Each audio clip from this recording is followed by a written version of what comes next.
Hello friends, चलिए आज की क्लास शुरू करते हैं।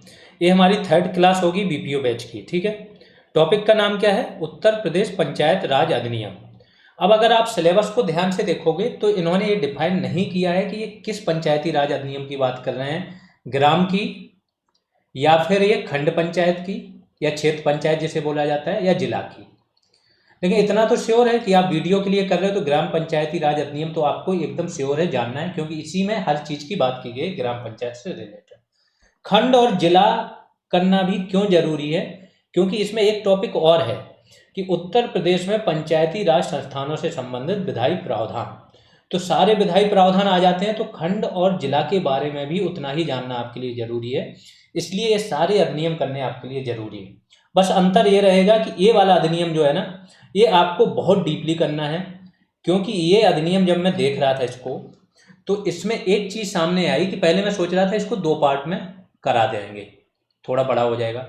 फिर जब मैंने इस पूरे अधिनियम को देखा तो इस अधिनियम से सिर्फ ये टॉपिक आपका कवर नहीं हो रहा है, 3 से 4 और टॉपिक हैं जो पूरे के पूरे इसी अधिनियम से कवर हो रहे हैं। इसीलिए अब इस अधिनियम को हम 3 पार्ट्स में कराएंगे। 3 पार्ट में कवर होगा, क्योंकि आने वाले 3 से 4 टॉपिक और कवर होंगे। देख लीजिए कौन कौन से टॉपिक कवर होंगे। एक तो देखो, 2 टॉपिक तो ये कवर हो ही गए, विधायी प्रावधान और ये। इसके बाद क्या होगा आपका कवर? ये हो जाएगा उत्तर प्रदेश में पंचायत संस्थानों के संबंध में विधायी प्रावधान, स्वरूप और शक्तियां, आरक्षण की व्यवस्था, ये तो आज के में ही आ जाएगा आपका। राज्य निर्वाचन आयोग की भूमिका। फिर अगला टॉपिक है आपका ग्राम पंचायतों का गठन, पंचायतों की समितियां, ग्राम पंचायतों के अधिकार, दायित्व और कर्तव्य, ये भी आपका कवर होगा यहाँ पे। राज्य वित्त आयोग के बारे में बहुत डिटेल में दिया है, वो सारी चीज़ें जानेंगे, तो ये टॉपिक भी आपका पूरा कवर हो जाएगा। ठीक है, और आखिरी ग्राम पंचायत अधिकारी जो है आपका, ग्राम सेवक जिसे बोला जाता था। ठीक है, तो इनकी भूमिका भी सारी देखेंगे। वीडियो की बात हो रही है तो ये ग्राम विकास अधिकारी की बात होगी इसमें, और ग्राम पंचायत अधिकारी की भी इसमें बात है, तो वो सारी चीज़ें डिटेल में देखेंगे। ये सारे टॉपिक्स आपके सिर्फ इसी टॉपिक से कवर होंगे। आज की क्लास में भी 1-2 टॉपिक आपको कवर होते हुए दिखेंगे तो आपकी समझ एक बन जाएगी। इसलिए सबसे इम्पोर्टेंट टॉपिक यही है। अगर केवल धाराएं आ रही हैं तो 10 से 15 तो आपकी धाराएं आएंगी, वो तो यहाँ से कवर होगा ही होगा, प्लस अधिकार, कर्तव्य, संरचना, इससे रिलेटेड भी क्वेश्चंस आएंगे तो वो भी यहाँ से कवर होंगे। इसलिए ये टॉपिक का वेटेज आप समझ लो, एक योजनाओं का और एक इसका सबसे ज़्यादा होने वाला है, तो बहुत ध्यान से पढ़ना। चलिए स्टार्ट करते हैं। यूपी का पंचायती राज अधिनियम, जो मैंने बोला संयुक्त प्रांत पंचायती राज अधिनियम इसका नाम था। फिर जब यूपी का नेम चेंज हुआ तो ये भी क्या हो गया, उत्तर प्रदेश पंचायती राज अधिनियम। जब संयुक्त प्रांत था तभी इसको यूनाइटेड प्रोविंस पंचायत राज अधिनियम बोला जाता था। कब पास हुआ? यूपी की विधानसभा से 5 जून 1947 को पास हुआ है ये। इसके बाद विधान परिषद से कब पास हुआ? 16 सितंबर 1947। वीडियो थोड़ा लंबा होगा, ध्यान रखना, बहुत धीमे धीमे चलेंगे, हर एक चीज़ समझ लेना, एक एक धारा याद हो जाएगी एक समय के बाद। गवर्नर जनरल, उस टाइम पे आपको पता होगा कि गवर्नर जनरल ही इंडिया में थे, माउंटबेटन रह गए थे, कुछ समय तक रहे थे वो। ठीक है, तो 7 दिसंबर 1947 को गवर्नर जनरल ने इसकी स्वीकृति दे दी। और किस धारा के तहत दी? गवर्नमेंट ऑफ इंडिया एक्ट 1935 था, उसकी धारा 76 के तहत। फिर यहाँ पे स्वीकृति देने का मतलब ये कानून बन गया। लेकिन ये कानून लागू कब से हुआ, ये वाली डेट है। तो कानून कब बना? इस टाइम पे। वो कानून ये लागू कब से हुआ? 27 दिसंबर 1947। ये ध्यान रखना। जब किसी भी गवर्नमेंट के, चाहे स्टेट हो चाहे केंद्र, जिसका भी कानून हो, उसके सरकारी गजट में जब प्रकाशन हो जाता है तब से वो कानून लागू होता है।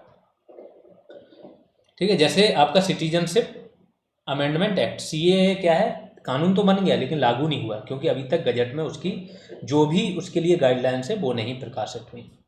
अब इसके लिए माइंड मैप पहले बना देता हूँ। 2 से 3 पेज में आपका एक माइंड मैप बन जाएगा कि पढ़ना कैसे इस टॉपिक को। फिर हम एक एक धारा करके देखेंगे। बहुत इंपॉर्टेंट है, इससे आपको बहुत आसानी से इतना बड़ा टॉपिक याद हो जाएगा जिससे बहुत ढेर सारे क्वेश्चन आने वाले हैं। ठीक है, तो पहले हम देखेंगे प्रमुख अध्याय कौन से हैं, उस अध्याय के अंदर विषय क्या है उस अध्याय का, और कितनी धाराएं हैं। तो यहाँ से आपको अध्याय वाइज धाराएं पता चल जाएंगी। इसके बाद 1 बाई 1 करके धाराएं पता करेंगे कि पहली धारा में क्या लिखा है, सेकंड में क्या लिखा है, थर्ड में क्या लिखा है, तो आपका सीधा माइंड में बनता चला जाएगा और याद होती चली जाएगी। अध्याय 1 जो है उसमें शीर्षक, इस अधिनियम का नाम क्या है वो, और परिभाषाएं बहुत इंपॉर्टेंट है। धारा 2 किसी भी अधिनियम की धारा 2 मैक्सिमम टाइम उसमें परिभाषाएं होती हैं, तो धारा 2 में यहाँ पे भी परिभाषाएं मिलेंगी। जो आपके वन दरोगा में वन्यजीव अधिनियम या भारतीय वन अधिनियम था उसमें भी परिभाषाएं थी। ठीक है। अध्याय 2 जो है आपका वो क्या है, ग्राम सभाओं की स्थापना तथा संगठन से रिलेटेड है। और इसमें कौन सी धारा है, 3, 4 और 5। अध्याय 3 किससे रिलेटेड है, ग्राम पंचायत से। ग्राम सभा और ग्राम पंचायत में अंतर है। ग्राम सभा में गांव के सारे वोटर, जिन लोगों का नाम वोटिंग लिस्ट में है, मतदाता सूची में होता है, वो आते हैं। ग्राम पंचायत में वो आते हैं जो चुन के आते हैं, चाहे वो प्रधान हो चाहे पंचायत के सदस्य हो। तो 2 का, अब का जहाँ पे लग जाए ना, का खा गा, ये समझा करो कि अमेंडमेंट हुए हैं, संशोधन होके ये चीज़ आई है, नई चीज़ें जोड़ी गई। तो ये अमेंडमेंट के बाद जोड़ी गई ये सारी चीज़ें। इसमें बहुत बार अमेंडमेंट हुआ है, तो अमेंडमेंट के बाद अभी लेटेस्ट क्या इसका प्रावधान है वो हम पढ़ रहे हैं। तो इसमें क्या है, ग्राम पंचायत सदस्यों की अनर्हता और निर्वाचक नामावली में, नामावली कैसे बनती है, कैसे तैयार होती है, उससे रिलेटेड होगा ये। कितनी धाराएं हैं, 5 का से लेके 10 तक। तो अंदर बहुत सारी धाराएं, 5 का, खा गा, का के भी पार्ट है, 5 का 1 2 3। तो ये अभी आपको घबराना नहीं है, अभी तो आपको केवल सारे प्रावधान पढ़ते जाना है। एक बार पढ़ोगे, 2 बार, 4-6 बार होगा ना, सारी धाराएं याद हो जाती हैं। वन दरोगा में 3 अधिनियम थे, तीनों अधिनियम को बहुत डिटेल में कराया था, और किसी भी हमारे सीरियस स्टूडेंट की एक सिंगल धारा से रिलेटेड क्वेश्चन गलत नहीं हुआ था। अध्याय 3 पे आते हैं। अध्याय 3 में क्या है, ग्राम सभा की बैठकें और उसके कार्य, और धारा केवल एक है इसमें, धारा 11। अध्याय 3 का, ये भी बाद में जोड़ा गया, ग्राम पंचायत प्रधान उप प्रधान का निर्वाचन, इसके भत्ते क्या होंगे, इन सब के बारे में। और धारा 11 का से लेके 14 खा तक इसमें है। अध्याय 4 क्या है, ग्राम पंचायत के अधिकार, कर्तव्य, कृत्य तथा प्रशासन से रिलेटेड है, और धाराएं 15 से 31 तक है। ठीक है। तो अध्याय 3 तक आपका धाराएं बहुत ज़्यादा हैं, ये 14 दिख रहा है, का खा गा गा, 40% ये है आपका। इसके बाद 60% में बचा हुआ काम है। तो आज की क्लास में ये 40% आपका आ जाएगा। ठीक है। इसके अध्याय 5, भूमि का अर्जन, ग्राम पंचायत किस प्रकार से भूमि का अर्जन करती है। ग्राम निधि और संपत्ति के बारे में है, धाराएं 32 से 41 तक। फिर तो ये सिंपल एक एक करके धारा होती है, और जो काम की होती है केवल वो रखते हैं, जो इंपॉर्टेंट नहीं होती वो हटा देते हैं। फिर अध्याय 6 क्या है, न्याय पंचायत से रिलेटेड है, और धारा 42 से लेके 94 का तक सबसे ज़्यादा धाराएं इसी अध्याय में मिलेंगी आपको। अध्याय 7 किससे है, बाह्य नियंत्रण। बाह्य नियंत्रण मतलब जो पंचायतें हैं, ग्राम पंचायत हो चाहे खंड हो चाहे जिला, इस पर राज्य सरकार का क्या नियंत्रण होगा, किसी और प्राधिकारी का क्या नियंत्रण होगा, तो वो बाह्य नियंत्रण से संबंधित है। विधानसभा का क्या नियंत्रण होगा। आगे चलते हैं, शास्तियाँ तथा प्रक्रियाएं। तो इसमें वो प्रक्रियाएं कि अगर उल्लंघन होगा तो आप कहाँ अपील कर सकते हो, क्या दंड दिया जाएगा, कैसे। तो 97 से लेके 109 का तक है 8वां। अध्याय 9 है आपका नियम, उपविधियाँ और निरसन। कुछ धाराओं का निरसन किया गया वो इसमें है, कुछ नियम है, कुछ उपविधियाँ हैं। 110 से 119 तक है। तो ये समझ लो कि ये सारी धाराएं, बाकी का 60% ही पोर्शन है, ये बड़ी ही सिंपल है, यहाँ पे ज़्यादा धाराएं नहीं है। पहले ही लेक्चर में आपकी मैक्सिमम धाराएं आ जाएंगी। ठीक है। तो चलिए शुरू करते हैं। अध्याय 1 की पहली धारा देखते हैं। पहले इसका नाम है, शीर्षक की बात की गई है। क्या बोला कि यह अधिनियम संयुक्त प्रांत पंचायत राज अधिनियम कहलाएगा। अब जब संयुक्त प्रांत का नाम चेंज हो गया तो ये अधिनियम क्या हो गया, उत्तर प्रदेश पंचायत राज अधिनियम हो गया। धारा 1 का सेकंड, उपधारा 2, तो यहाँ पे ऐसे पढ़ना है, धारा 1 और ब्रैकेट में 2। ये क्या है, इसका विस्तार कहाँ होगा, तो विस्तार कहाँ से कहाँ तक होगा, संपूर्ण यूपी में होगा। लेकिन वो क्षेत्र छोड़ दो आप जो म्यूनिसपालिटी पे आते हैं, जो आपके सूचित एक नोटिफाइड टाउन एरिया होता है, ठीक है, उसमें आ रहे हों, कैंट एरिया में आ रहे हो, मतलब जो नगर पालिका या नगर निगम बनने के प्रोसेस में हो या कैंट एरिया में हो, उनके क्षेत्रों को छोड़ के संपूर्ण यूपी में ये लागू होगा। सिंपल है। तो 2 ही चीज़ें होती हैं, एक ग्रामीण एरिया और एक होता है शहरी। शहरी एरिया में नगर पालिका से संबंधित प्रक्रिया शुरू हो जाती है, तो बस जहाँ पे नगर पालिका वाला है शहरी, उसको छोड़ के पूरे यूपी में ये लागू है, तो ग्रामीण ही बचा। दूसरा धारा देख लेते हैं, ये सबसे इंपॉर्टेंट धारा है, सारी परिभाषाएं इसमें हैं। धारा 2। अब धारा 2 के बहुत सारे पार्ट होते हैं, तो 2 का, खा गा घा ऐसे होंगे। वो पढ़ते जाना और सबकी परिभाषा समझ लेना। तो 2 में क्या है, न्याय पंचायत के बारे में बात की गई है। न्याय पंचायत से तात्पर्य धारा 42 के अधीन स्थापित की गई न्याय पंचायत तथा उसकी बेंच से है। ठीक है, धारा 42 जो है इसके अधीन स्थापित की गई न्याय पंचायत तथा उसकी बेंच से है। इससे मतलब 2 क्या है, प्रौढ़ से तात्पर्य, उसमें देखो प्रौढ़ शब्द का उपयोग किया गया किस चीज के लिए, कि कौन से लोग चुनाव में खड़े हो सकते हैं, उम्मीदवार कौन बन सकता है। तो उम्मीदवार जो व्यक्ति प्रौढ़ हो चुका है, प्रौढ़ मतलब 21 वर्ष की उम्र हो जिसकी, और मतदान कौन 18 वर्ष वाला कर पाएगा, इतना ध्यान रखना। तो प्रौढ़ से तात्पर्य क्या है, जिसने 21 वर्ष की उम्र प्राप्त कर ली हो। 3 चीजें और ध्यान रखना इसमें, एक तो है आपका पंचायत, ग्राम पंचायत, ये विकास का काम करेगी। दूसरा है न्याय पंचायत, ये न्याय का काम करेगी, जो दीवाने मामले हैं वो निपटाएगी। और पंचायत में भी अध्यक्ष और सदस्य होंगे। जब भी ग्राम पंचायत की बात करेंगे तो इसमें सदस्य की बात करेंगे और अध्यक्षों की बात करेंगे। ये सारी चीज़ें ध्यान रखना, आगे आएंगे। फिर 2 क्या बोलती है, मंडल शब्द का जिक्र किया गया। मंडल क्या है, ऐसा क्षेत्र जिसके भीतर कोई न्याय पंचायत धारा 42 के अधीन अपने अधिकार क्षेत्र का प्रयोग करे। धारा 42 आगे आएगी तो आपको पता चल जाएगा कि बस मंडल वो है जहाँ न्याय पंचायत। तो धारा 42 में न्याय पंचायत का जिक्र है, इसके अधिकार क्षेत्रों का जिक्र है। तो इसके अधीन न्याय पंचायत अपने न्याय क्षेत्र का प्रयोग करे तो ये पूरा न्याय क्षेत्र क्या कहलाएगा, मंडल। आगे चलते हैं। 2 क्या है, क्या बात करेगी, ग्राम सभा से तात्पर्य किसी ग्राम पंचायत के क्षेत्र के भीतर निर्वाचक नामावली। देखो ग्राम सभा क्या है इतना समझो, अभी मैं पहले भी बता चुका हूँ कि ग्राम सभा क्या है, कि जो निर्वाचक नामावली है उसमें जितने भी लोग मतदाता के रूप में रजिस्टर्ड होते हैं वो सारे क्या है, ग्राम सभा का निर्माण करते हैं, यही इसमें लिखा है। तो निर्वाचक नामावली में रजिस्ट्रीकृत व्यक्तियों से गठित निकाय है, धारा 3 के तहत गठित निकाय। तो धारा 3 जो है ना वो ग्राम सभा के गठन का काम करती है, तो वो आगे चल के आएगी। 2 करके है धारा, वो न्याय पंचायत की परिभाषा बताती है। न्याय पंचायत क्या है, इससे तात्पर्य धारा 12 के अधीन गठित निकाय। तो जो निकाय धारा 12 के अधीन गठित होगा, तो धारा 12 के अधीन कौन सा न्याय गठित होगा, ग्राम पंचायत। अब आते हैं 2 धारा 2 के बारे में बात हो रही है। जनसंख्या से तात्पर्य क्या है, अगर उसमें कहीं पे जनसंख्या शब्द की बात हो रही तो इससे तात्पर्य क्या है कि जो सबसे लेटेस्ट जनगणना हुई है आपकी, जैसे इस टाइम कौन सी हुई 2011 वाली, तो जनसंख्या मतलब 2011 की जनसंख्या मानी जाएगी। 2 ये क्या है, जन सेवक का उसमें जिक्र है। तो जन सेवक पहले शब्द का प्रयोग किया गया था जो मैंने बताया, वो जन सेवक क्या है आपका, VDO, विलेज डेवलपमेंट अधिकारी, अब इसका नाम है, उसकी बात है। और इसका जिक्र कहाँ है, IPC 1860 इंडियन पीनल कोड है, अब इसको चेंज होने वाला है। तो 1860 की धारा 21 में दी गई परिभाषा से इसका तात्पर्य है। अब 2 की बात करते हैं।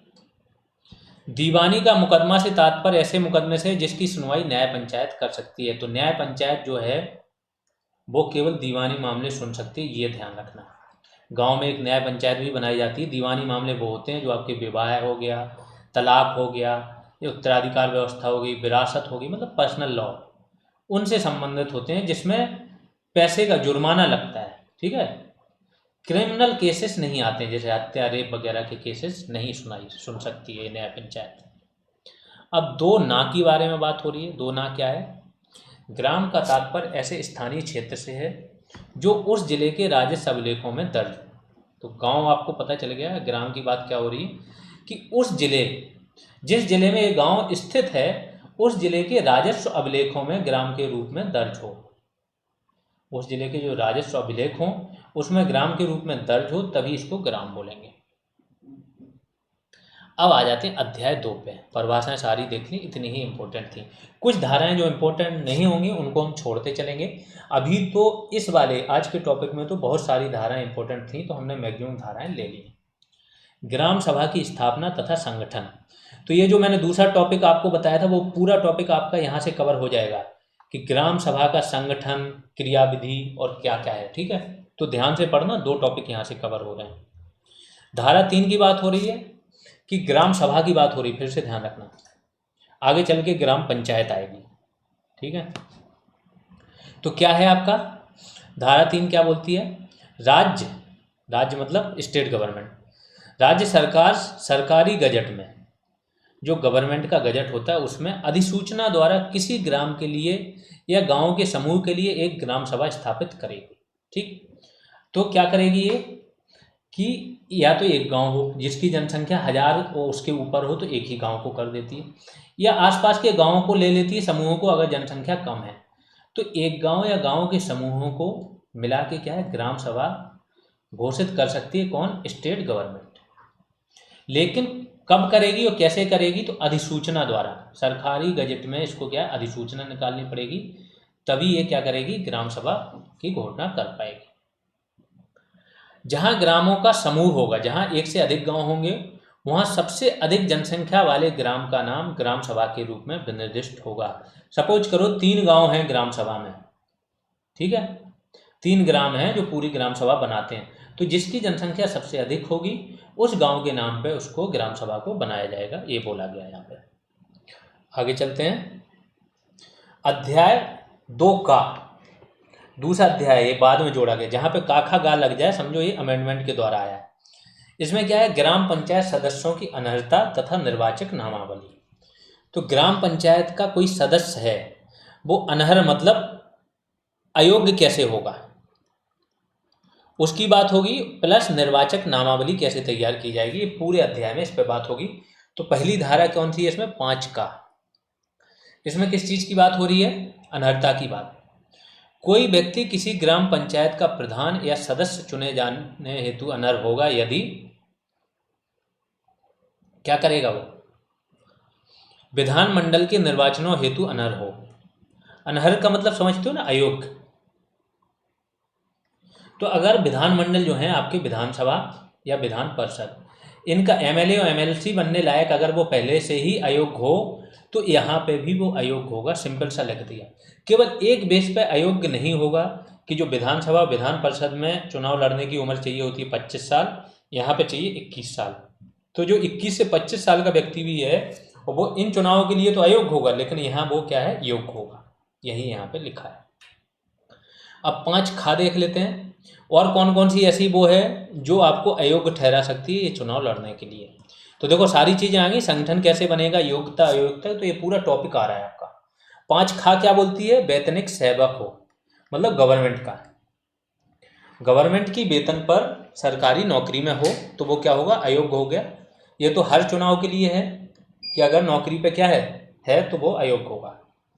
5 गा है, वो क्या बोलता है? अगर वो व्यक्ति कोई भी लाभ का पद धारण करता है, लाभ का पद केवल वेतन से नहीं होता, ये ध्यान रखना। लाभ का पद वो होता है अगर आप पावर भी एक्सरसाइज कर रहे हो तो लाभ का पद होगा। 5 घा क्या बोलती है?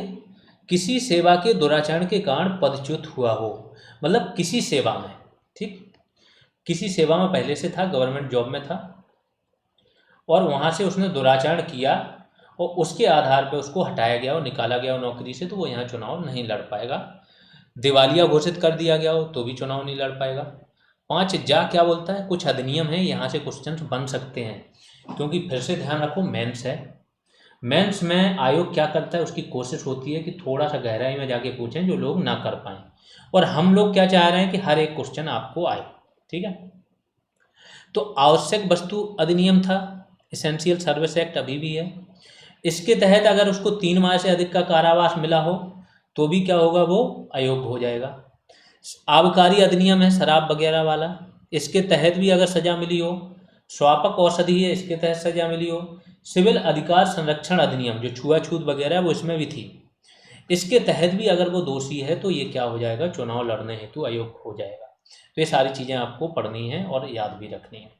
तो ये 2 हो जाएगा यहाँ से। एक तो आप कॉन्सेप्ट समझ रहे हो कि अयोग्यता या अनर्ह होने के क्या क्या रीजन हो सकते हैं, प्लस आप सारी धाराएं भी पढ़ रहे हो।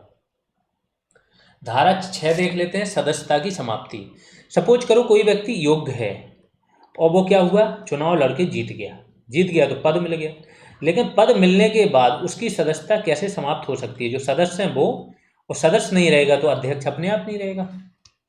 तो यदि किसी सदस्य का नाम ग्राम पंचायत की निर्वाचक नामावली से निकाल दिया जाए, मतलब वहाँ की वो निर्वाचक नामावली में उसका नाम दर्ज करने हेतु ही अयोग्य हो जाए वो व्यक्ति, तो वो सदस्य नहीं रह जाएगा। सिंपल सा है।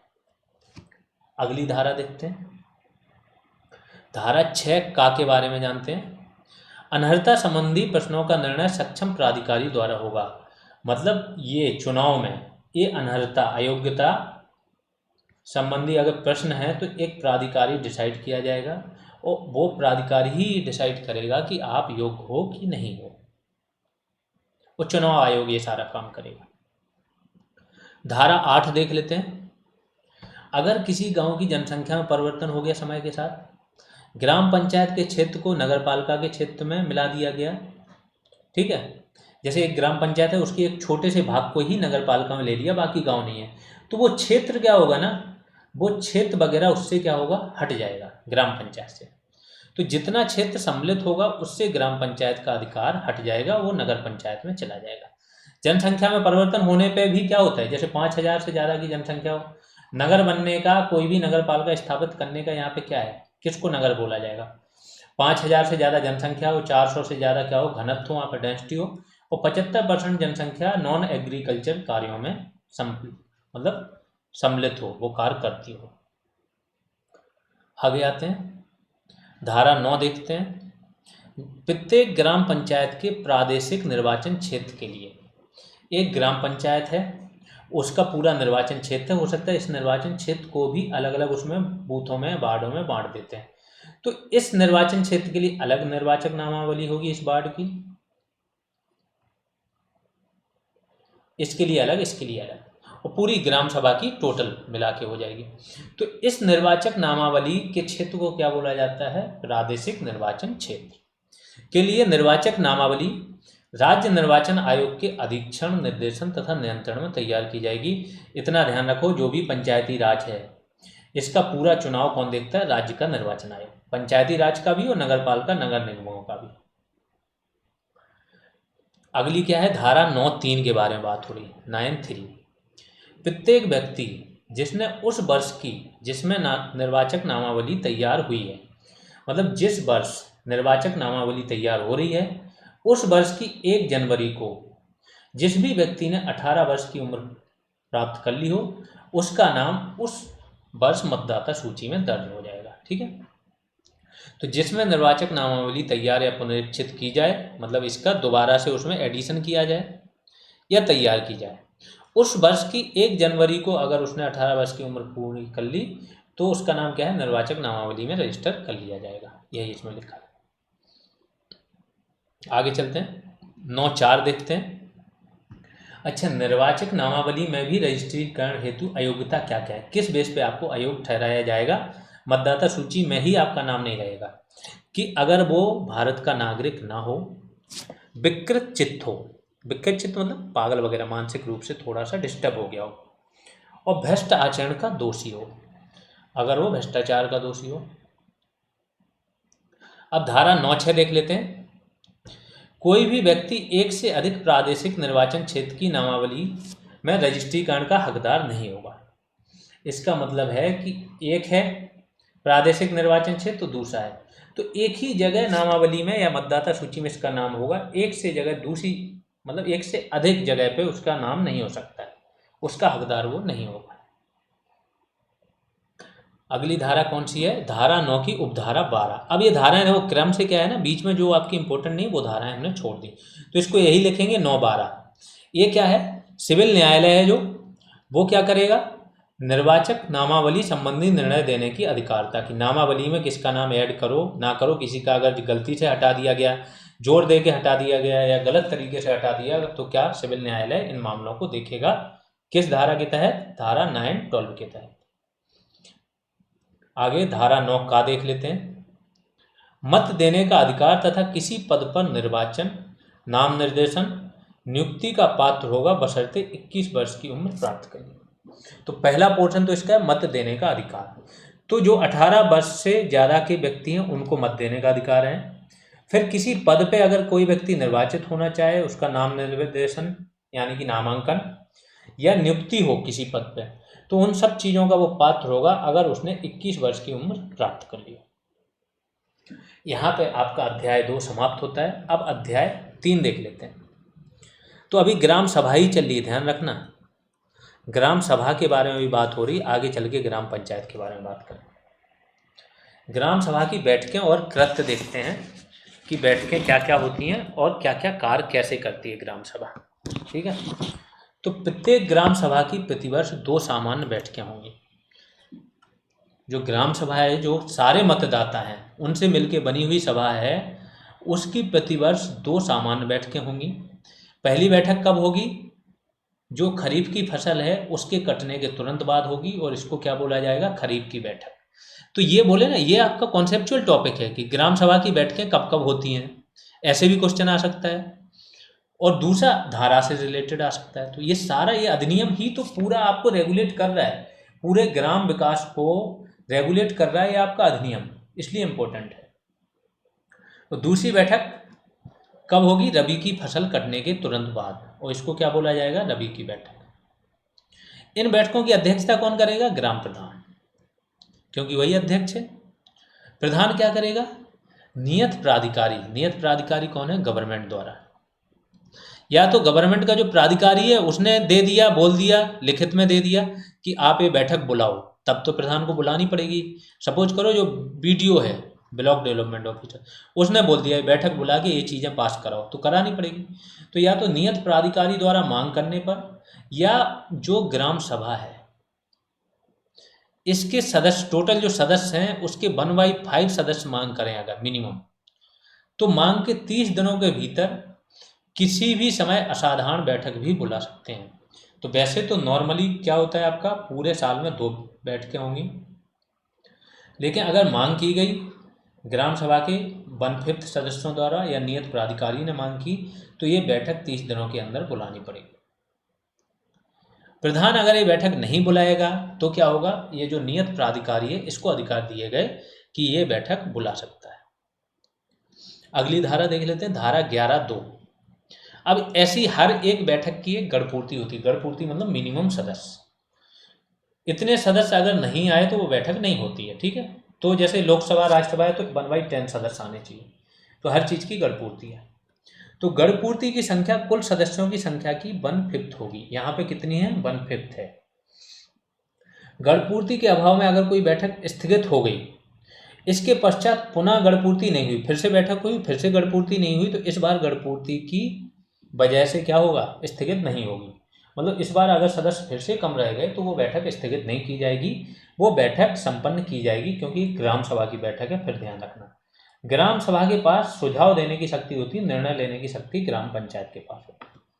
हाँ, ग्राम सभा के पास प्रधान को हटाने की शक्ति जरूर होती है। प्रधान को हटा सकते हैं 2/3 बहुमत से, वो आगे चल के बात होगी इसी टॉपिक पे। धारा 11(3) क्या बोलती है? ग्राम सभा प्रमुख विषयों पर विचार करके ग्राम पंचायत को सुझाव दे सकती है, केवल सुझाव दे सकती है। अब वो कौन कौन से विषय होंगे? प्रौढ़ शिक्षा हो गया जैसे, इसके बाद विकास कार्य हो गया, जल संचयन हो गया, हर एक चीज़ जो भी गांव के विषय हैं उन सब पे विचार करेगी और अपने सुझाव दे सकती है। यहाँ पे ग्राम सभा का काम खत्म हो गया। तो ग्राम सभा का संगठन आपने पढ़ लिया, कैसे बनेगी ग्राम सभा, इसका क्या क्या कार्य करेगी, और आगे उसकी क्या क्रियाविधि होती है, सब कुछ आप यहाँ पे जान गए होंगे। कैसी बैठकें होंगी, कितने बार होंगी, और अगर असाधारण बैठक बुलानी है तो कितने टाइम बाद बुला सकते हैं। अब आते हैं ग्राम पंचायत। ये मुख्य कार्यकारी निकाय होगा जिसका निर्वाचन होता है। ये चुनाव द्वारा चुनी जाती है पूरी पंचायत। तो अध्याय क्या है? 3 का है, ग्राम पंचायत से रिलेटेड है। इसकी धारा, अब अध्याय 3 का में कौन सा, पहली धारा कौन सी? 11 का, और इसका भी पार्ट क्या है? 1। ये पढ़ने में थोड़ा लेंदी लग सकता है, आपको इतना याद नहीं रखना। 11 का से रिलेटेड इतने याद रखो। अब 11 का में 2-4 प्रावधान है तो चारों याद रखो, वो अपने आप पता चल जाता है। 11 का एक पहला ये था, दूसरा ये था, तीसरा। इतने ज़्यादा गहराई में नहीं जाएंगे, ज़्यादा से ज़्यादा यहाँ तक जाएंगे, पहले शब्द तक। तो इसमें बोला है कि ग्राम पंचायत का एक प्रधान होगा जो उसका अध्यक्ष होगा पंचायत का। अगला 11 का दूसरा पोर्शन, वो क्या है? राज्य सरकार, ये पूरी शक्तियाँ, ये ध्यान रखो, पंचायतों का जो भी इलेक्शन है, इलेक्शन हो गया, उसके नियम हो गए, सब राज्य विधानमंडल और राज्य सरकार। चुनाव की घोषणा तो राज्य सरकार कर देती, विधानमंडल को भी नहीं करनी पड़ती। कब चुनाव होंगे, कैसे क्या होंगे, ये राज्य सरकार का काम है, ठीक है। तो राज्य सरकार आदेश द्वारा प्रधान के पदों को SC ST OBC के लिए आरक्षित करेगी। तो ये ध्यान रखो कि प्रधान के पद के लिए आरक्षण की व्यवस्था कहाँ है, यहाँ पे। तो यहाँ पे क्या कर देगी, वो एक आदेश निकालेगी, उसके द्वारा SC ST OBC के लिए आरक्षित करेगी। OBC जो है 27% से ज़्यादा इनके लिए आरक्षण नहीं होगा। SC ST है, इनका उस गांव में जनसंख्या का अनुपात कितना है, ठीक है। तो जनसंख्या के अनुपात के आधार पे ही यहाँ क्या है, पद आरक्षित होगा। अब आते हैं 11 का चौथा पोर्शन। SC ST OBC के 1/3 या उससे अधिक पद महिलाओं हेतु आरक्षित हो। मतलब ये जो पद यहाँ पे आरक्षित किए गए, तो इन्हीं के अंदर इनके पद इनकी महिलाओं के लिए आरक्षित होंगे 1/3 पद। मतलब SC ST और OBC की जो महिलाएं हैं वो इन आरक्षित पदों में से 1/3 पद इनके लिए आरक्षित होंगे। धारा 11 खा पे बात कर लेते हैं। प्रधानों का निर्वाचन की बात होगी कि प्रधानों का निर्वाचन होगा, कैसे क्या होगा, ये है। तो बस इतना याद रखो कि धारा 11 खा किससे रिलेटेड है, ग्राम प्रधान है, उप प्रधान है, उसके निर्वाचन से रिलेटेड। 11 खा का पहला, ग्राम पंचायत का प्रधान जो है, नामावली जो निर्वाचक नामावली है, मतदाता सूची है, इसमें दर्ज व्यक्तियों द्वारा अपने में से किसी एक को मतदान द्वारा चुना जाएगा। तो प्रधान कौन बनेगा, प्रधान बनने हेतु शर्त समझ लो कि एक तो वो मतदाता सूची में नाम हो, उसे चुना जा सकता है। उसको चुनेगा कौन, अन्य व्यक्ति जो मतदाता सूची में जिनका नाम दर्ज हो। तो मतदाता सूची में नाम दर्ज करने वाले सारे व्यक्ति अपने में से किसी एक को प्रधान चुनते हैं, ये इसमें लिखा है। 11 खा का सेकंड, धारा 11 खा, ये धाराएं हैं, ध्यान रखना।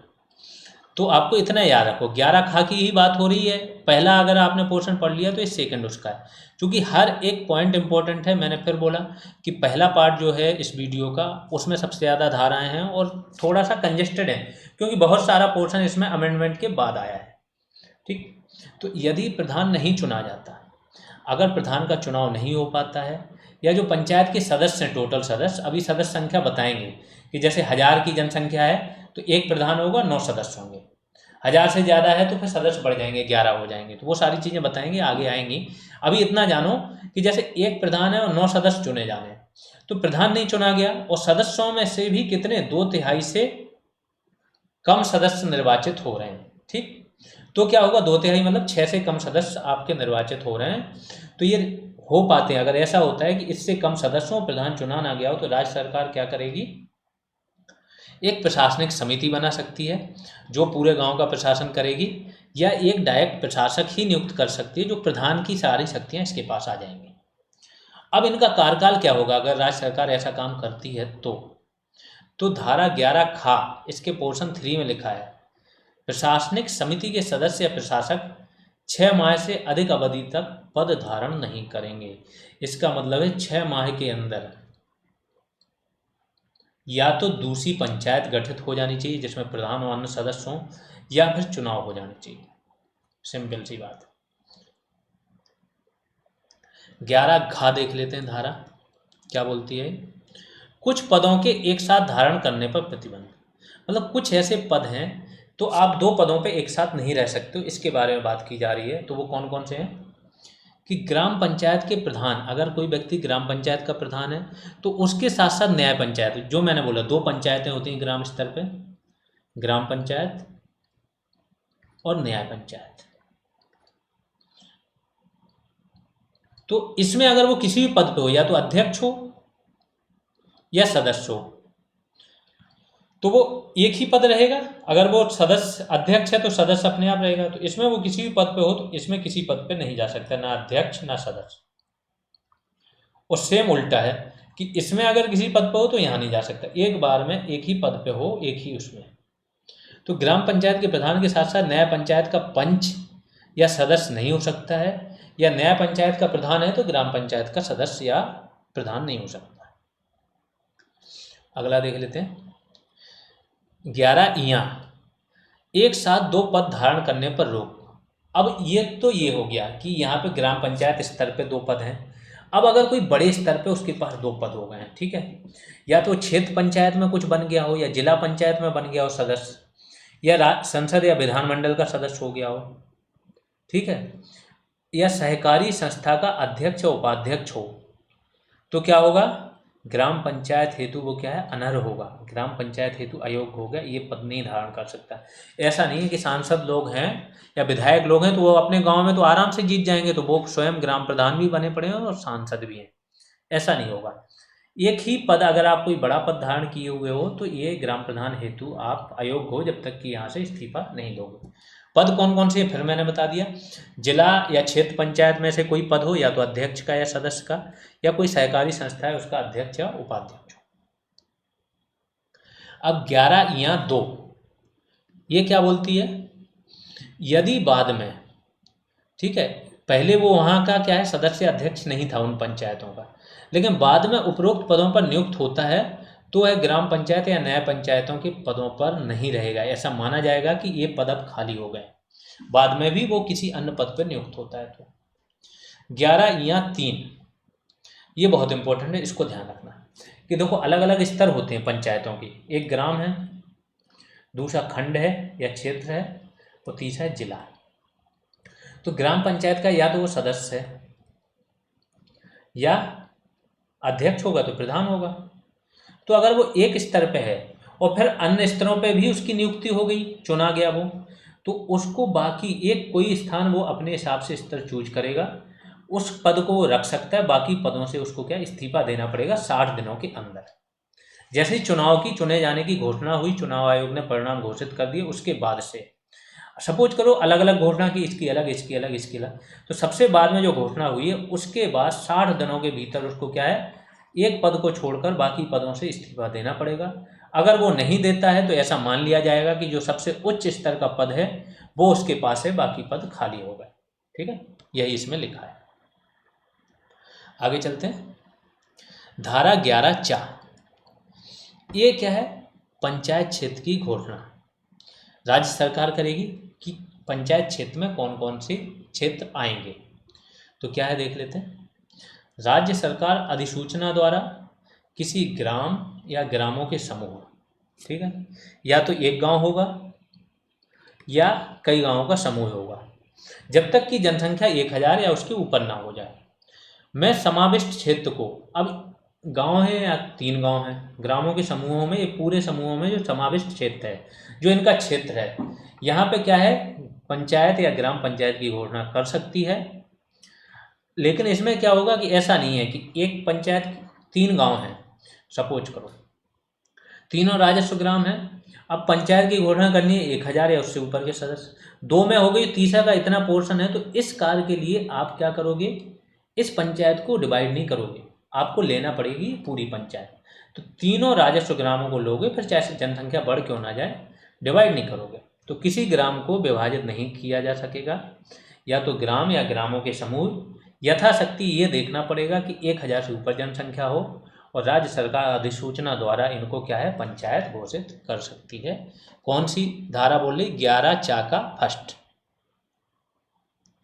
धारा 11(4) की सेकंड क्या बोल रही है, राज्य सरकार संबंधित ग्राम पंचायत के अनुरोध पर, अगर ग्राम पंचायत अनुरोध करे या राज्य सरकार ने स्वतः संज्ञान ले लिया तो वो तो कर ही सकती है, या अन्यथा भी लगा है, अन्यथा प्रस्ताव द्वारा या अधिसूचना के माध्यम से किसी पंचायत क्षेत्र में ग्रामों को सम्मिलित, सिंपल सा समझो, यहाँ समझा दे रहा हूँ कि राज्य सरकार चाहे तो अपने मन से, या फिर कोई ग्राम पंचायत जो चुनी गई वो खुद ही बोल रही हो, तो वहाँ पर किसी गांव को शामिल करना है, सपोज करो ये गांव है, पहले से एक नया गांव शामिल करना है तो राज्य सरकार कर देगी, इसका नाम बदलना है तो राज्य सरकार बदल सकती है, किसी को हटाना है तो हटा सकती है, और राज्य सरकार चाहे तो पूरे पंचायत क्षेत्र को ही निरस्त कर सकती है। तो जैसे संसद को अधिकार राज्य बनाने के बारे में है ना, कि संसद किसी भी राज्य की सीमा में परिवर्तन कर सकती है, 2 राज्यों को मिला के एक राज्य बना सकती है, या एक राज्य के कई टुकड़े कर सकती है, नाम बदल सकती है, वो सारी शक्तियां ग्राम पंचायत के मामले में किसको, राज्य सरकार को प्राप्त है। अब आ जाते हैं धारा 12 पर, ग्राम पंचायत के बारे में बात करते हैं। धारा 12(1) का, पंचायत क्षेत्र के नाम पर ग्राम पंचायत संगठित की जाएगी। तो जो पंचायत क्षेत्र है उसके नाम पे ग्राम पंचायत को संगठित किया जाएगा। धारा 12(1) का गा, ये क्या बोल रही है? किसी ग्राम पंचायत में एक प्रधान होगा और कुछ सदस्य होंगे। वो सदस्य कितने होंगे वो देख लीजिए। अगर 1000 तक जनसंख्या है तो 9 सदस्य होंगे। 1000 से 2000 जनसंख्या है तो प्रधान तो एक ही होगा सारे गांव में, सदस्य बदल जाएंगे। यहाँ पे 11 सदस्य हो जाएंगे। अगर 2001 से 3000 जनसंख्या है तो एक प्रधान और 13 सदस्य होंगे, और 3000 से ज़्यादा जनसंख्या है तो 15 सदस्य। अब कोई सोचे 5000 है 6, तो सब जगह फिर 15 होंगे। 5000 से ऊपर जनसंख्या होती है तो उसको नगरपालिका बनाने की प्रक्रिया शुरू हो जाती है। धारा 12(3) देख लेते हैं कि ग्राम पंचायत का कार्यकाल कितना होगा। तो इसका कार्यकाल की बात कहाँ की गई? धारा 12(3) में की गई। ये क्वेश्चन आ सकता है। तो कार्यकाल क्या होगा? प्रथम बैठक की दिनांक से, पहली बैठक जिस डेट में हुई है उससे अगले 5 वर्ष तक इसका कार्यकाल रहेगा। ग्राम पंचायत का निर्वाचन कार्यकाल के बाद जो है, कार्यकाल समाप्त होने वाला है जैसे, तो बाकी जगह जो चुनाव में प्रक्रिया सेम यहाँ पे होती है कि आपका कार्यकाल खत्म होने से पहले ही क्या है, चुनाव करा लिए जाएंगे। अगर किसी वजह से कार्यकाल पूरा नहीं हो पाया, विघटन हो गई, तो विघटन अवधि के 6 माह के अंदर चुनाव कराया जाएगा। लेकिन पंचायत का विघटन 5 साल बाद ही होता है, ध्यान रखना। इसमें क्या होता है, पंचायत को निरस्त कर दिया जाता है। पंचायत क्या होती है, हटा दिया जाता है, तो दूसरी पंचायत या दूसरी व्यवस्था बनाई जाती है अन्य सदस्यों का। उन्हीं में से ही जो चुनाव हो चुके हैं उसमें से ही जो होता है ना, जैसे कभी विधानसभा होती है तो आपने देखा एक का बहुमत खत्म हुआ, तो इसका मतलब ये थोड़ा होता है कि विधानसभा विघटित कर दी जाए। विधानसभा चलती है, दूसरी पार्टियां जाती हैं अपना राज्यपाल के पास और पेश करती हैं, अगर उनके पास बहुमत है तो वो सरकार बनाती हैं। सेम ऐसे ही इसमें गांव में होता है। तो बचे हुए कार्यकाल के लिए दूसरी पंचायत का भी मतलब एक प्रकार से चुनाव हो जाता है। चुनाव क्या होता है, जिनके पास पिछले चुनाव में जो चुने हुए होते हैं उन्हीं में से ही दूसरी पंचायत बना दी जाती है। दोबारा चुनाव कब होंगे, अपनी नियत समझ। आगे चलते हैं। अगर कोई पंचायत विघटित हुई है, कोई पंचायत विघटित हो गई है, तो नई पंचायत केवल शेष बची समयावधि तक ही रहेगी। तो एक पंचायत को अगर समाप्त किया गया है तो नई पंचायत क्या है, जो चुनाव हुए थे तो 5 साल के लिए हुए थे। सपोज करो 3 साल में पंचायत विघटित हो गई, तो अगली पंचायत जो बनेगी वो 2 साल के लिए ही बनेगी। धारा 12(5) के बारे में जान लेते हैं। इसमें क्या है, प्रत्येक ग्राम पंचायत में SC ST OBC हेतु स्थान आरक्षित होंगे। SC ST हेतु जनसंख्या के अनुपात से अधिक नहीं होंगे, और OBC के लिए 27% से ज़्यादा नहीं होंगे। महिलाओं के लिए 2 प्रकार से आरक्षण है। एक तो देखो, जो कैटेगरी वाले हैं तो उनकी महिलाओं के लिए उनकी कैटेगरी के अंदर ही होंगे। तो SC ST OBC की महिलाओं के 1/3 से कम, अन्यून लिखा है, तो 1/3 से कम आरक्षित नहीं होंगे पद, मिनिमम 1/3 तो चाहिए। कई राज्य सरकारें जिन्होंने 50% तक भी आरक्षण दे रखा है, यूपी ने 1/3 दे रखा है। तो 1/3 से अन्यून स्थान महिलाओं हेतु SC ST OBC की महिलाओं के लिए आरक्षित रहेंगे। और कुल महिलाएं, जो टोटल महिलाएं हैं, उनके लिए भी 1/3 पद हैं। तो जो जनरल वाली महिलाएं हैं उनके लिए भी, मतलब जनरल वाले जो सदस्यों के लिए स्थान आरक्षित हैं टोटल, उनमें से भी 1/3 पद किसके लिए हैं, महिलाओं के लिए। अब आते हैं 12(6) पर। प्रधान को ग्राम पंचायत का सदस्य समझा जाएगा। ये तो बिल्कुल सिंपल सा है कि अगर PM बनना है तो आपको लोकसभा का सदस्य होना चाहिए। तो प्रधान को भी क्या है, पहले तो ग्राम पंचायत का सदस्य समझा जाएगा और फिर वो हेड है उनका, अपने में से प्रथम, समान में से प्रथम। धारा 12(का) के बारे में जान लेते हैं। 12(का) किसके बारे में? निर्वाचन की रीति क्या है इसमें? पंचायत प्रधान या सदस्य हेतु निर्वाचन गुप्त मतदान द्वारा होगा। तो ग्राम पंचायत का जो प्रधान है या उसके सदस्य बनने हेतु जो निर्वाचन होगा वो गुप्त मतदान द्वारा होगा। अगली धारा क्या है, 12(का)। इसमें प्रधान और सदस्यों के वेतन भत्तों के बारे में बात की गई है। तो इतना ही जानना है कि प्रधान और सदस्यों के वेतन और भत्ते के बारे में कौन सी धारा बात करती है। तो 12 और 2 बार का। धारा 12(ख) के बारे में बात करते हैं। ग्राम पंचायतों की बैठकों से संबंधित है। तो ये तो हो जाता है ओवरऑल टाइटल। अब 12(ख) के अलग अलग पार्ट हो जाते हैं क्योंकि इसमें लंबी बात करनी है। तो 12(ख) का पार्ट 1 क्या है, पंचायत की बैठक। देखो, प्रधान जो ग्राम सभा थी उसकी बैठक क्या साल में 2 बार ही होनी थी, लेकिन हम पंचायतों में बात कर रहे हैं तो पंचायतों की बैठक क्या होगी, कम से कम 1 माह में 1 बार होगी। तो सामान्यतः प्रत्येक मास में कम से कम एक बार ग्राम पंचायत की बैठक होगी, किंतु 2 लगातार बैठकों के बीच 2 मास का अंतर नहीं होगा। ठीक है, तो सामान्यतः क्या होना है, सामान्यतः तो हर महीने आपकी एक बैठक होनी है, लेकिन 2 बैठकों के बीच में 2 महीने से ज़्यादा अंतर नहीं होना चाहिए, ये इन्होंने बात की। जैसे ये चुनाव के बारे में बात की है, या संसद के सत्र के बारे में बात की कि संसद के सत्र क्या होने चाहिए आपके, सामान्यतः 3 होते हैं इंडिया में, लेकिन संविधान में क्या लिखा है कि 180 दिन से ज़्यादा का गैप नहीं होना चाहिए। तो इस हिसाब से 2 ही सत्र की बात की गई, सेम यहाँ पे। प्रथम बैठक, हाँ ये भी लिखा है कि लेकिन जो पहली बैठक है वो पंचायत बनने, जैसी पंचायत का गठन हो गया, इससे बनने से 30 दिन के अंदर हो जानी चाहिए पहली बैठक। तो पंचायत के गठन होने के 30 दिनों के अंदर पहली बैठक हो जानी चाहिए ग्राम पंचायत की। अगला आते हैं धारा 12 खा, इसके बारे में बात करते हैं। ये राज्य निर्वाचन आयोग के बारे में है कि ग्राम पंचायतों के निर्वाचनों का अधीक्षण, निर्देशन, नियंत्रण कौन करेगा, राज्य निर्वाचन आयोग यही करेगा। बहुत इंपॉर्टेंट है। तो देखो निर्वाचन आयोग और उससे रिलेटेड क्या विधायी प्रावधान है वो आपके यहाँ आ गए, धाराएं भी आ गई। 12 खा, इसका भी अगला पोर्शन, ये थोड़ा सा लेंदी इसलिए हो जाएगा आप लोगों के लिए जानना, क्योंकि यहाँ पे क्या किया इन्होंने 10 से 15 बार अमेंडमेंट हुआ है इस एक्ट में। तो ये सारी चीज़ें जोड़ी गई, बाद में इसमें जोड़ा गया, फिर इसके बाद ये जोड़ के आया। अब जो चीज़ें हो रखी हैं पढ़नी तो वही है, हम नया तो कुछ कर नहीं सकते हैं, इसलिए पढ़ो, इसको समझो, माइंड मैप बनाओ और बार बार दोहराओगे तो याद हो जाएंगे, एग्जाम तक आराम से सारी चीज़ें याद हो जाएंगी। अगला क्या बोला गया, राज्य सरकार राज्य निर्वाचन आयोग के परामर्श से, ध्यान रखना चुनाव कैसे होते हैं, राज्य सरकार राज्य निर्वाचन आयोग के परामर्श से अधिसूचना द्वारा ग्राम पंचायत के प्रधान सदस्यों के निर्वाचन की डेट निश्चित करेगी। तो कौन करता है, राज्य सरकार करती है, लेकिन परामर्श किसका लेना पड़ता है, राज्य निर्वाचन आयोग का। आगे आते हैं 12 खा का भी अगला पोर्शन क्या है, गा।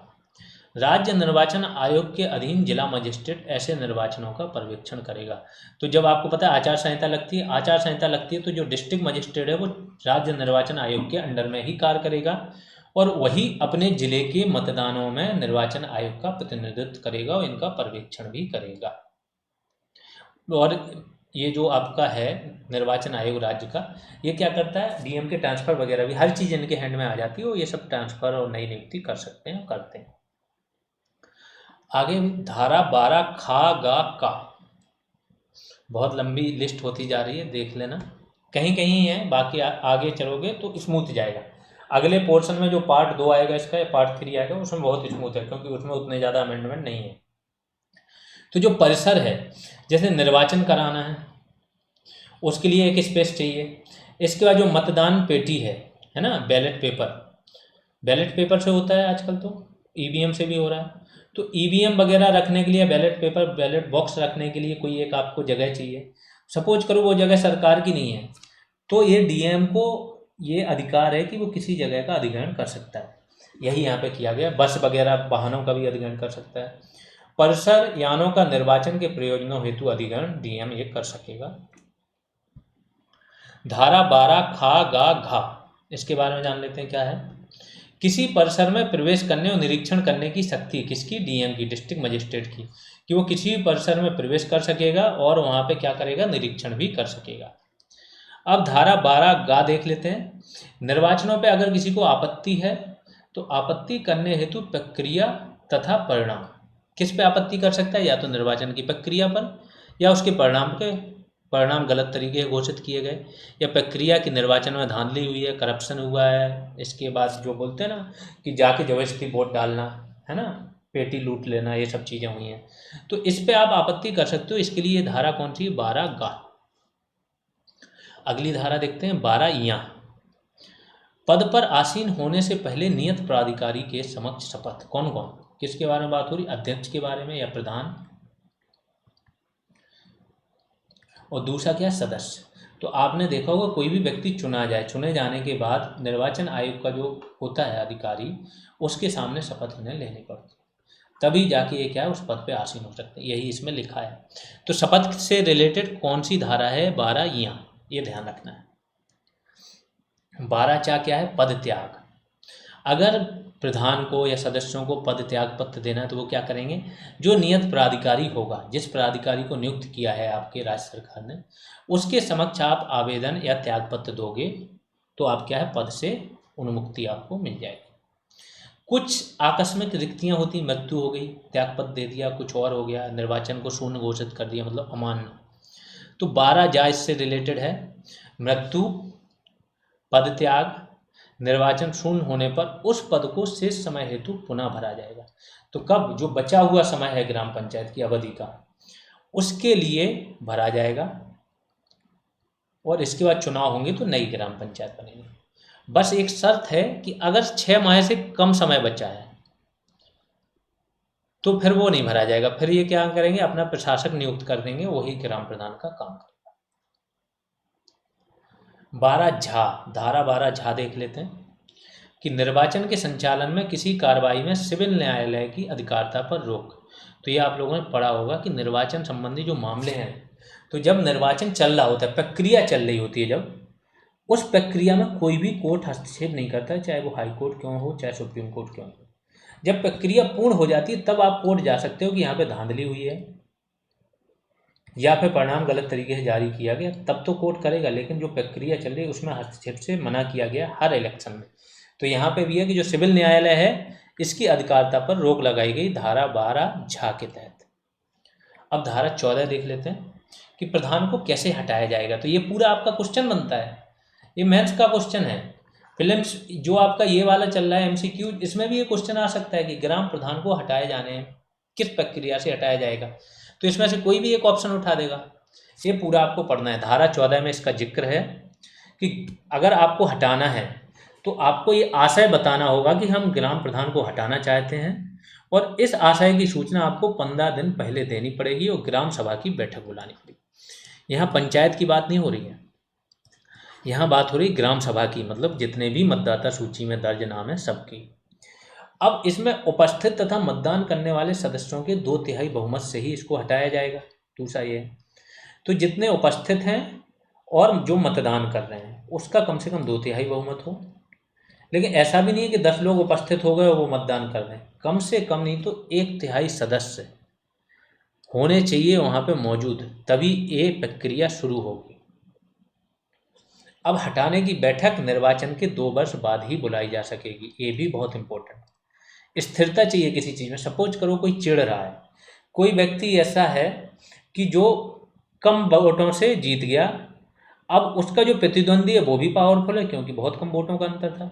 उसने कुछ समय बाद जो सदस्य हैं ग्राम सभा के उनको बरगला के बोला कि हटवाओ उसको, तो हर 2 महीने अविश्वास प्रस्ताव आता रहे। तो वो नहीं, इसके लिए इन्होंने क्या बोला कि कम से कम एक बार चुन जाए तो 2 वर्ष तक वो काम करेगा, उसके बाद ही आप ये अविश्वास प्रस्ताव ला सकते हो। अगर ये अविश्वास प्रस्ताव किसी भी तरह से फेल हो गया, क्या क्या वजह हो सकती है? एक वजह तो ये हो सकती है कि गढ़पूर्ति ही ना हो, 1/3 सदस्य ही ना जाएं, या फिर 2/3 लोग जो हैं वो मतदान ना करें उसके पक्ष में। तो फेल होने के बाद अगली बैठक जो है ना वो 1 वर्ष के बाद ही बुलाई जाएगी, उसके पहले नहीं बुलाई जा सकती। ठीक, इस प्रकार से ग्राम पंचायतों की पूरी कार्यवाही आपने पढ़ ली है, उनका संगठन पढ़ लिया, सदस्य पढ़ लिए, कैसे होते हैं क्या नहीं, वो सारी धाराएं पढ़ ली हैं। अब क्या करना है आपको, इन्हीं धाराओं को जब तक आपकी नेक्स्ट क्लास ना आए परसों तक बार बार पढ़िए, पढ़ के याद करने की कोशिश कीजिए, क्योंकि टॉपिक बहुत ब्रॉड है, सबसे ज़्यादा क्वेश्चन आने हैं तो याद तो करना पड़ेगा। याद करने की कोशिश कीजिए, याद हो जाएगा, बड़े अच्छे से समझा दिया। कोई और क्वेरी है तो आप लोग कमेंट सेक्शन में बताइएगा। अगर आपको क्लासेज लग रही हैं, हेल्पफुल हैं आपके लिए, तो फिर शेयर कीजिए, आगे भी लाइक भी करते रहिए। अभी के लिए इतना ही, धन्यवाद।